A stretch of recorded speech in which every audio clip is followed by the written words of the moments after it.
Good morning students. Today we are going to talk about biology for class 9th. Students, in which we will study about cell, the fundamental unit of life. बच्चों आज का ये बहुत ही interesting video होने वाला है। आज class 9th का बायोलॉजी का chapter cell the fundamental unit of life हम लोग स्टार्ट करने जा रहे हैं और आज के चैप्टर्स में हम लोग इंट्रोडक्शन को पढ़ेंगे और बहुत सारे ऐसे ऑब्जर्वेशन साइंटिस्टों ने किया है, उनके रिलेट्स कुछ डाउट्स, कुछ क्वेश्चंस, कुछ इंक्वायरी जो हम लोग पढ़ने वाले हैं इस वीडियो के थ्रू। और बच्चों स्ट्रक्चर, फंक्शन सेल का वो सब कुछ हम लोग इस वीडियो के थ्रू पढ़ने का पूरा प्रयास करेंगे। बच्चों my name is Manish Tiwari, this is your cute सा चैनल इजी बायोलॉजी। बच्चों स्टार्ट करते हैं फर्स्ट टॉपिक से, नाम है introduction of life. Introduction of life. Okay students, introduction of life में फर्स्ट टॉपिक हम लोग पढ़ने वाले हैं बच्चों कि यू नो स्टूडेंट्स, हमारे अर्थ पे 10 मिलियंस लिविंग स्पीसीज प्रेजेंट है। यस स्टूडेंट्स, अर्थ पे हमारे 10 millions, approx 10 millions living species present on अर्थ। Okay students, present on earth. Second point, जितने भी लिविंग ऑर्गेनिजम्स हैं बच्चों, all living organisms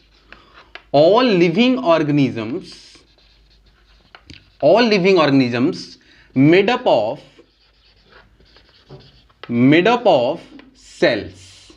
okay students, means हम लोगों के अर्थ पे 10 millions approx living species present हैं और जितने भी लिविंग ऑर्गेनिजम्स होते हैं बच्चों वो सारे किससे से मिलकर बने हुए हैं? सेल से मिलकर के बने हुए हैं। Each and every organisms are made up of cell. You know बच्चों, who look living organisms are very different to each other. These living organisms students, archaebacteria, eubacteria, protista, fungi, algae, plant and animals। बच्चों ये जितने भी मैंने अभी organisms के नाम लिया, ये सारे लिविंग ऑर्गेनिजम्स हैं जो कि अर्थ पे प्रेजेंट हैं। अभी बहुत सारे भी ऐसे ऑर्गेनिजम्स हैं जिनके बारे में अभी डिस्कवरी ही कोई नहीं हुई है, जिनके बारे में कुछ अता पता नहीं है, और वो माइक्रो ऑर्गेनिजम्स भी हो सकते हैं, कुछ और भी नेक्स्ट कुछ अलग ऑर्गेनिजम्स भी हो सकते हैं जो कि हम लोग को नहीं पता है। तो बच्चों आइए हम लोग स्टार्ट करते हैं। We discuss about second topic, discovery of cell. Discovery of cells. Okay students, बच्चों हम लोग सेल्स का जो डिस्कवरी है वो हम लोग 4 ऑब्जर्वेशन के हेल्प से समझेंगे, क्योंकि बच्चों आपको पता होगा कि बहुत सारे ऐसे साइंटिस्ट थे जिन्होंने सेल के बारे में टर्म दिया, सेल के बारे में कुछ न कुछ हर साइंटिस्ट ने अपना थ्योरी दिया है। तो लगभग हम लोग 4 ऑब्जर्वेशन के थ्रू उन साइंटिस्ट के बारे में समझेंगे जिन्होंने सेल के बारे में कुछ थ्योरी अपना दिया था। तो टोटल कितने ऑब्जर्वेशन को हम लोग पढ़ने वाले हैं? 4 ऑब्जर्वेशन पढ़ने वाले हैं स्टूडेंट्स, 4 ऑब्जर्वेशन पढ़ने वाले हैं। ओके स्टूडेंट्स, एक एक करके हम लोग समझते हैं, कोई घबराने की बात नहीं है। स्टार्ट करते हैं first observation. Students first observation में ये ऑब्जर्वेशन करीब करीब आपका बच्चों 1665 में हुआ था और उस टाइम जो साइंटिस्ट थे उनका नाम था Robert hook.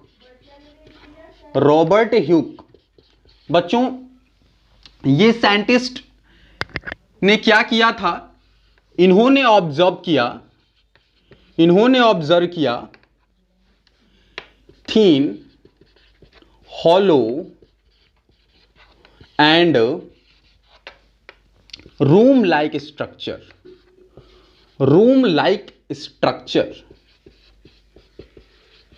present in thin slice of cork। Students first observation 1665 में हुआ था और उस टाइम जो साइंटिस्ट थे जो कि सेल पे काम कर रहे थे वो थे रॉबर्ट हुक। इन्होंने 1665 में अपना थ्योरी दिया और उस थ्योरी में उन्होंने ऑब्जर्व किया thin hollow and room like structure present in thin slice of cork. मतलब वो थीन स्लाइस ऑफ कॉर्क में, कॉर्क का स्लाइस के अंदर उन्होंने क्या देखा? थीन पतले पतले रूम लाइक स्ट्रक्चर उन्होंने देखा। बच्चों यहां पे आप लोग को ये कंफ्यूज हो रहा होगा कि ये कॉर्क क्या है, व्हाट इज कॉर्क। बच्चों मैं बताऊंगा कि ये जो कॉर्क सेल होता है, ये जो कॉर्क सेल होता है, इसका मतलब होता है डेड बार्क। स्टूडेंट्स इसका मतलब है डेड बार्क। डेड बार्क बच्चों, जब हम किसी भी ट्री को अगर हम कट करें तो जो उसका आउटर लेयर होता है ना, वो आपका क्या होता है? डेड बार्क होता है। बच्चों उन्होंने क्या किया था? उन्होंने अपने ऑब्जर्वेशन में उन्होंने सेल वॉल को देखा था। उन्होंने किसको देखा था? सेल वॉल्स उन्होंने देखा था। और वो भी सेल वॉल कैसा था? वो भी सेल वॉल कैसा था? डेड सेल वॉल था। यस स्टूडेंट्स, उन्होंने सेल वॉल को ऑब्जर्व किया था। रॉबर्ट ह्यूक ने सेल वॉल को देखा था और वो सेल वॉल कैसा था? डेड सेल वॉल था। वो सेल वॉल कैसा था? डेड सेल वॉल था। बच्चों हम एक स्ट्रक्चर के थ्रू समझते हैं कि उन्होंने क्या बोला था, उन्होंने कैसे अपने थ्योरी को एक्सप्लेन किया। एक डायग्राम के थ्रू समझते हैं। सपोज करो स्टूडेंट्स कि ये आपका सेल वॉल का एक लेयर है, आउटर लेयर बोल लेते हैं। और उन्होंने यहां साइड में क्या देखा? छोटे छोटे आपके रूम उनको दिखाई दिया। उन्होंने बोला छोटे छोटे रूम उन्होंने दिखाई दिया, मींस कंपार्टमेंट उनको दिखाई दिया, लिटिल कंपार्टमेंट। और उन्होंने बच्चों इस छोटे कंपार्टमेंट, इस स्मॉल रूम लाइक स्ट्रक्चर जब उन्होंने ऑब्जर्व किया, उसका उन्होंने नाम दिया सेल। ओके स्टूडेंट्स, बच्चों ये जो सेल है इसका जो लैटिन नेम होता है, इसका लैटिन नेम होता है सेल्यूला। इसका मतलब होता है little room, little room. Students उन्होंने अपने ऑब्जर्वेशन में यह थ्योरी दिया।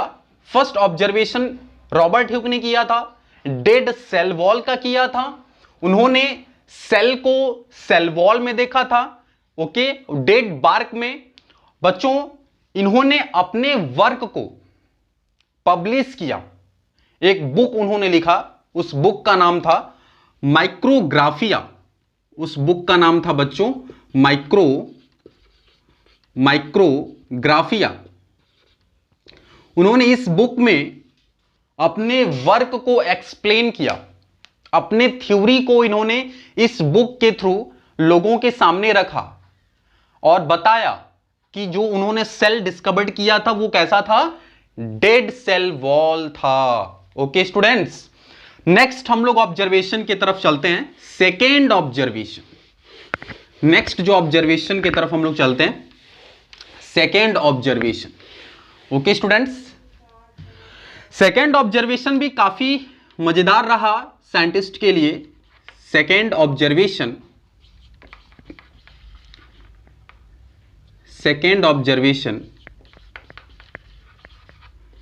इस ऑब्जर्वेशन में बच्चों, इस ऑब्जर्वेशन को 1673 में यह ऑब्जर्वेशन हुआ। और इस ऑब्जर्वेशन में एक साइंटिस्ट थे, उनका नाम था Anton van Leeuwenhoek. Anton van Leeuwenhoek. बच्चों ये जो साइंटिस्ट थे ना, काफी इंटेलिजेंट साइंटिस्ट थे स्टूडेंट्स, काफी इंटेलिजेंट साइंटिस्ट थे। इन्होंने बच्चों क्या किया? ये ऐसे फर्स्ट साइंटिस्ट बने जिन्होंने लिविंग सेल को डिस्कवर्ड किया। लिविंग सेल को डिस्कवर्ड किया बच्चों। Anton van Leeuwenhoek are the first scientist who discovered living cell. Okay बच्चों, उन्होंने बोला कि ये जो लिविंग सेल है ना, ये लिविंग सेल को उन्होंने अपने हैंडक्राफ्ट माइक्रोस्कोप से देखा था। हैंडक्राफ्ट माइक्रोस्कोप, हाँ स्टूडेंट्स, हैंडक्राफ्ट माइक्रोस्कोप। बच्चों, एंटोन लीवेनहॉक ने एक इन्वेंशन भी किया था। ये इन्होंने एक माइक्रोस्कोप को इन्वेंट किया था और वो माइक्रोस्कोप था हैंडक्राफ्ट माइक्रोस्कोप। बच्चों, उन्होंने इस माइक्रोस्कोप के हेल्प से लिविंग सेल के बारे में डिस्कवर्ड किया और उन्होंने बताया कि ये जो लिविंग सेल होता है, ये लिविंग सेल, उनको लगा कि ये एनिमल लाइक सेल है।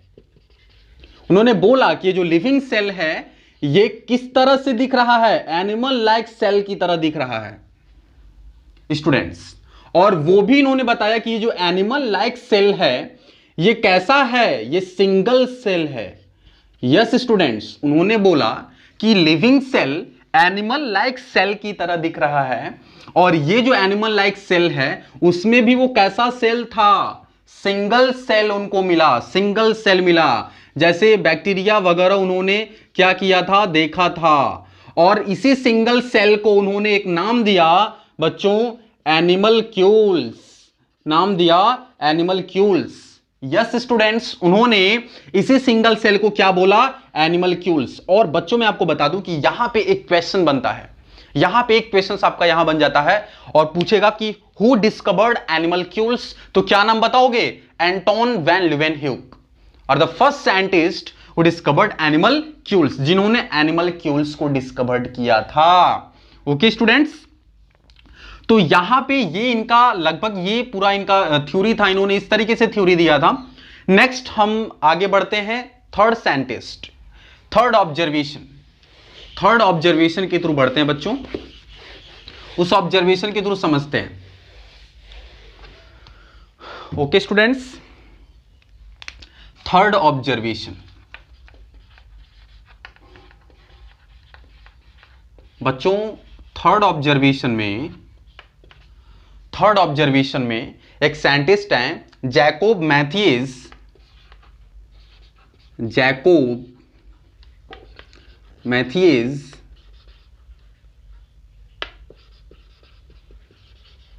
स्लाइडेन।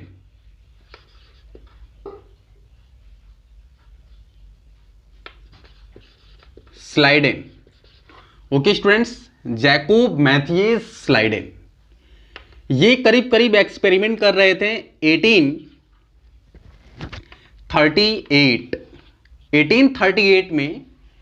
इन्होंने रिसर्च कर रहे थे, किस चीज पे रिसर्च कर रहे थे बच्चों, प्लांट सेल पे। यस स्टूडेंट्स, इन्होंने प्लांट सेल पे रिसर्च कर रहे थे। मैं बता दूं आपको कि जैकोब मैथियस स्लाइडेन ये बच्चों जर्मन बॉटनिस्ट थे। यस स्टूडेंट्स, ये जर्मन बॉटनिस्ट थे और ये जर्मन बॉटनिस्ट थे और ये 1838 में प्लांट सेल पे रिसर्च कर रहे थे, ये प्लांट सेल पे रिसर्च कर रहे थे बच्चों। और इन्होंने बोला, फाइनली इन्होंने कंक्लूड किया कि all plant cell are made up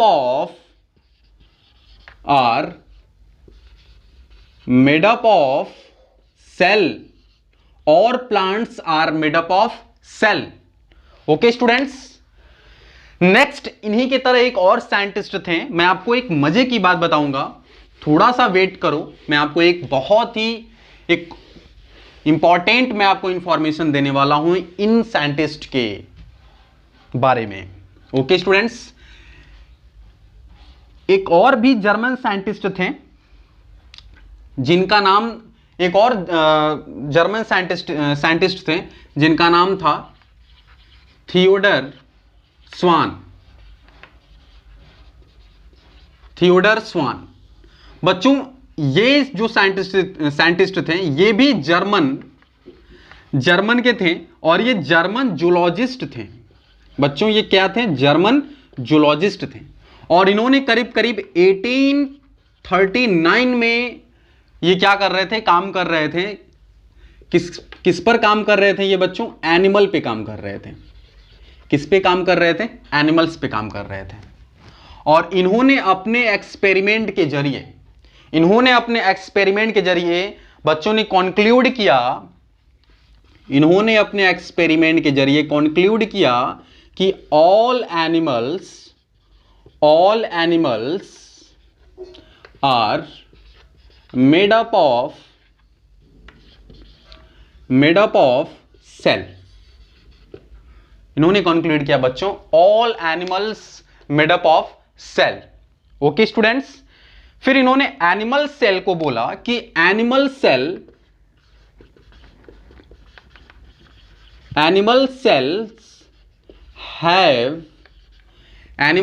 have thin outer layer। Yes students, इन्होंने बोला कि एनिमल सेल के पास एक थीन आउटर लेयर है, और वो आउटर लेयर को, उस थीन आउटर लेयर को आज हम पढ़ते हैं plasma membrane. Okay students, plasma membrane. Next बच्चों उन्होंने बोला कि also concluded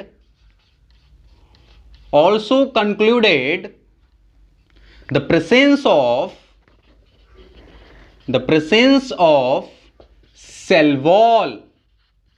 student, cell wall, और ये सेल वॉल कहां पर बताया उन्होंने कि ये प्लांट सेल में देखने को मिलेगा। ये क्या बताया बच्चों कि ये प्लांट सेल में देखने को मिलेगा।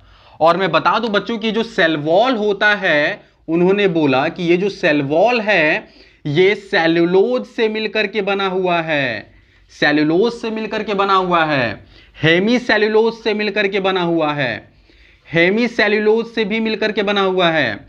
ओके बच्चों, cell wall made up of cellulose, hemicellulose and pectin. Okay students, इन्होंने बोला था कि जो सेल वॉल है वो cellulose, hemicellulose and pectin से मिलकर के बना हुआ है। ओके स्टूडेंट्स, बच्चों देखो, इन्होंने अपने एक्सपेरिमेंट को काफी अच्छे तरीके से इन्होंने एक्सप्लेन किया, अपने थ्योरी को काफी अच्छे तरीके से एक्सप्लेन किया। और मैं आपको एक इंपॉर्टेंट इंफॉर्मेशन मैं आपको देने वाला था कि जो जैकोब मैथ्यूस स्लाइडेन थे और ये जो थियोडोर स्वान है, इन दोनों की मित्रता हुई, इनमें फ्रेंडशिप हुआ, और ये दोनों साइंटिस्ट एक ही जगह के थे, जर्मन के थे। लेकिन जो स्लाइडेन जी थे वो जर्मन बॉटेनिस्ट थे, बट ये जो स्वान थे ये जर्मन जूलॉजिस्ट थे। और मजे की बात बच्चों ये जरा देखो कि जो स्लाइडेन थे वो प्लांट सेल पे रिसर्च कर रहे थे, और ये जो स्वान थे और ये किस पे रिसर्च कर रहे हैं, एनिमल सेल पे रिसर्च कर रहे थे। तो दोनों ने मिलकर के cell theory, yes students, cell theory को प्रपोज किया था। दोनों ने मिलकर के सेल थ्योरी के बारे में अपना मत दिया। दोनों का एक्सपेरिमेंट काफी सक्सेस रहा। दोनों ने जब मिलकर के काम किया तो ये काफी फेमस हुए ये दोनों scientist. Okay students, then next हम लोग स्टडी करते हैं last observation. Students, last observation हम लोग पढ़ते हैं जो कि फोर्थ ऑब्जर्वेशन है। Fourth observation,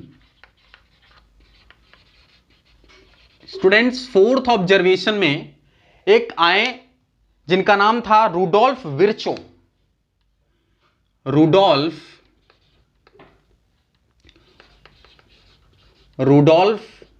Virchow. Okay students, name आपको बच्चों मैं बता दूं कि नेम आपको डिफिकल्ट काफी लग रहा होगा, बट इसको लर्न कर लो, बहुत इंपॉर्टेंट है बच्चों। रुडोल्फ विर्चो 1855 में इन्होंने एक टर्म दिया, काफी मजेदार इन्होंने बात कही थी। काफी इंटेलिजेंट ये साइंटिस्ट थे और यूं लंबे लंबे बाल इनके थे, तो इन्होंने काफी हद तक इन्होंने सही बोला। और ये बच्चों जर्मन फिजिशियन थे। ये क्या थे? जर्मन फिजिशियन थे बच्चों। ये क्या थे? जर्मन फिजिशियन थे। और इन्होंने फर्दर एक्सप्लेन किया, ये फर्दर एक्सप्लेन सेल थ्योरी। इन्होंने सेल थ्योरी को फर्दर एक्सप्लेन किया और इन्होंने एक अपना मत दिया ओमनीस, इन्होंने एक टर्म दिया बच्चों, बहुत मजेदार टर्म दिया, ओमनीस सेल्यूला ई सेल्यूला, ओमनीस सेल्यूला ई सेल्यूला। बच्चों आपको समझ में नहीं आ रहा होगा इसका मतलब, बट मैं अभी आपको इसको क्लियर करता हूं। बच्चों फिर से मैं एक बार रिपीट करता हूं कि fourth observation Rudolf Virchow German physician थे 1855 में। फर्दर इन्होंने सेल थ्योरी को एक्सप्लेन किया और उन्होंने एक टर्म दिया ओमनीस सेल्यूला ई सेल्यूला। बच्चों इसका मतलब होता है कि ऑल सेल्स arises from